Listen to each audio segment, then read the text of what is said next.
Пенсионерке Александре Непочатых 73 года. Для нее плетение – это не только радость, но и возможность делать доброе дело. Сама Александра Николаевна родом из Украины. Дед воевал с фашистами.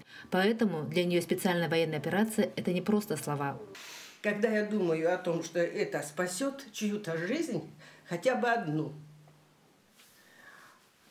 мне становится хорошо. И поэтому я думаю, что я вообще не зря живу на этом свете, и я помогаю тем, чем могу. У меня небольшая пенсия, я живу на пенсию. Деньгами помогать я не могу. А вот посильно это для меня возможно. Многим из ветеранов за 70 лет.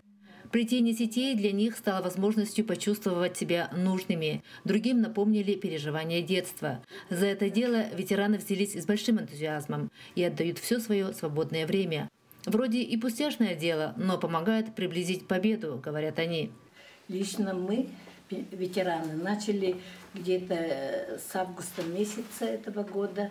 Приходят сюда ветераны, и работающие, и не работающие. Поэтому каждый день приходим, никого уговаривать не надо. Один раз скажи, и все приходят. Приходят и стараются приложить усилия и как-то, каким-то образом помочь и ускорить победу. С начала работы ветераны сплели уже 3 маскировочные сети. Есть средние и большие, размером 6×4. Также они готовят посылки для солдат и уже начали их собирать. Один из них, Пепинас Еймутис, принес не только теплые вещи, обувь, но даже полушубок с письмом. И таких неравнодушных людей в Хандыге много. Мария Винокурова, Хандыга, Тампонский район.